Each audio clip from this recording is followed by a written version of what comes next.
દિવાળીના બીજા દિવસે ઇન્દ્રયાગની તૈયારીઓ ચાલી રહી છે અને ત્યારે ભગવાન નંદ બાબાને પૂછે છે કે બાબા ये कौन सी तैयारियां चल रही हैं? कन्हैया, आ ઇન્દ્રયાગની તૈયારીઓ થાય છે. આપણે દર વર્ષે ઇન્દ્રની પૂજા કરીએ છીએ, યજ્ઞ કરીએ છીએ. આ એની તૈયારીઓ છે. પણ બાબા, આપણે ઇન્દ્રનો યજ્ઞ શું કામ કરીએ છીએ? કારણ કે ઇન્દ્ર આપણને સંપત્તિ આપે છે.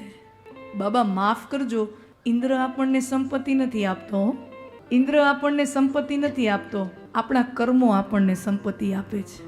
અને આભાર જ જો વ્યક્ત કરવો હોય તો આ ગોવર્ધન નાથનો, આ ગોવર્ધન પર્વતનો આભાર વ્યક્ત કરવો. કારણ કે આપણી બે મુખ્ય વ્યવસાયો છે, ખેતી અને પશુપાલન. આપણા બધા ખેતરના વિસ્તારો આ ગોવર્ધન પર્વતની આજુબાજુ છે. આપણી બધી ગાયો ગોવર્ધન પર્વતની આજુબાજુ ચરવા માટે જાય છે. ખેતી અને પશુપાલન આપણા બે મુખ્ય વ્યવસાયો. એનો મતલબ એ થયો ને કે આપણા ઘરમાં આવતી સંપત્તિનો એક એક કણ આ ગોવર્ધન પર્વતને આભારી છે. જો આપણે પૂજા કરવી જ હોય તો ગોવર્ધન પર્વતની કરવાની છે.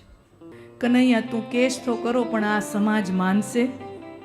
સમાજને ભેગી કરો, હું સમજાવીશ. સમાજ સાથે હું વાત કરીશ. વિચાર કરો, આખી સમાજ ભેગી થઈ છે.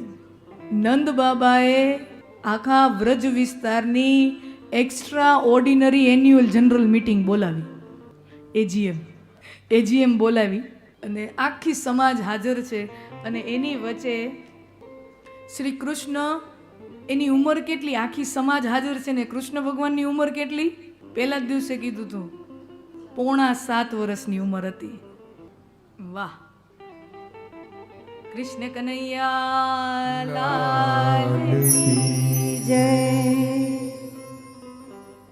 ત્યારે ભગવાનની ઉંમર 7.5 વર્ષની હતી. વિચાર કરો, 7 વર્ષનું બાળક, આખી સમાજ સામે ઊભી છે અને આખી સમાજને સમજાવવાની છે કે આપણે પૂજા જો કરવી હોય તો ગોવર્ધન નાથની કરવી જોઈએ. અને એ માટે કૃષ્ણ ભગવાન 7 વર્ષની ઉંમરે સમાજની સામે જાય છે અને કહે છે, કર્મણા જાયન્તે જંતુ કર્મણેવ વિલીયતે સુખમ દુઃખમ ભયમ ક્ષેમમ.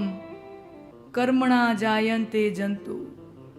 આપણે જન્મ્યા છીએ તો એ આપણા કર્મને આભારી છે. સાંભળજો, આ ભાગવતમાં શ્રી કૃષ્ણના મુખે બોલાયેલા શબ્દો છે, સાંભળજો.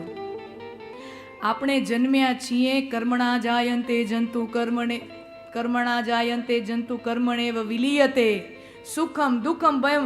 કર્મણા જાયન્તે જંતુ. આપણે સૌ જન્મ્યા છીએ તો આપણા કર્મને આભારી છીએ. આપણે આ જીવનમાં નહીં હોઈએ, આપણે મૃત્યુ પામશું ત્યારે પણ આપણે આપણા કર્મમાં જ વિલીન થશું. અને જન્મ અને મૃત્યુની વચ્ચે જે આ 4 ઘટના બને છે, સુખ, દુઃખ, ભય અને કલ્યાણ, આ 4 ઘટના માત્ર ને માત્ર મારા ને તમારા કર્મોને આધીન છે. સુખ, દુઃખ, ભય અને કલ્યાણ માત્ર ને માત્ર આપણા કર્મને આધીન છે. આપણા કર્મ જો યોગ્ય હોય તો દુનિયાની કોઈ તાકાત આપણને દુઃખી ન કરી શકે. અને આપણા કર્મ જો યોગ્ય ન હોય તો દુનિયાનો કોઈ દેવતા મને ને તમને સુખી પણ ન કરી શકે. આ સ્વયં શ્રી કૃષ્ણ કે શબ્દ હૈ, મેરે શબ્દ નહીં હૈ. કે આપણા કર્મ જો યોગ્ય ન હોય તો દુનિયાનો કોઈ દેવતા મને ને તમને સુખી ન કરી શકે.